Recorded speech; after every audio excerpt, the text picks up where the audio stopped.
Weekends ആയതുകൊണ്ടേ മോനൊരാഗ്രഹം, അവനൊരു പനീർ ബിരിയാണി ഉണ്ടാക്കും എന്ന് പറഞ്ഞിട്ട് ഫുൾ അവൻ തന്നെ ഉണ്ടാക്കും. ഈവൻ വെജിറ്റബിൾസ് കട്ട് ചെയ്യുന്നത് മുതൽ അവൻ തന്നെ ഉണ്ടാക്കും എന്ന് പറഞ്ഞിട്ട് ഇറങ്ങിയിരിക്കുകയാണ്. അപ്പോൾ സവാള അരിഞ്ഞുകൊണ്ടിരിക്കുക. എന്നിട്ട് പറയാം, അമ്മ അരിയുമ്പോൾ എന്തൊരു എളുപ്പമായിട്ടാണ് തോന്നിയെന്ന്.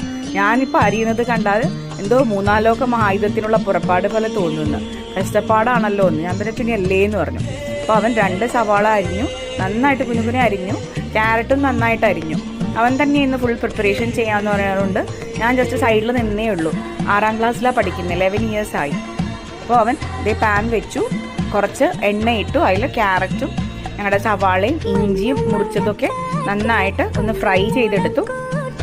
അതിലോട്ട് കുറച്ച് മുളക് പൊടി, ഉപ്പുപൊടി, കുറച്ച് മസാലപ്പൊടി, കുറച്ച് മുളക് പൊടി, കുരുമുളക് പൊടി എല്ലാം ആഡ് ചെയ്തിട്ടുണ്ട്. നന്നായിട്ട് മിക്സ് ചെയ്തു.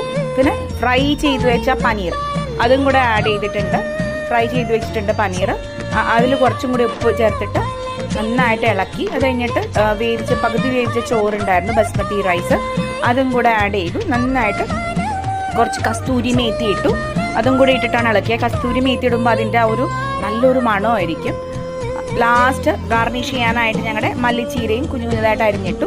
അവൻ ഇത് സെർവ് ചെയ്യാനായിട്ട് പ്ലേറ്റിലൊക്കെ എടുത്ത് റെഡിയാക്കി വെച്ചു.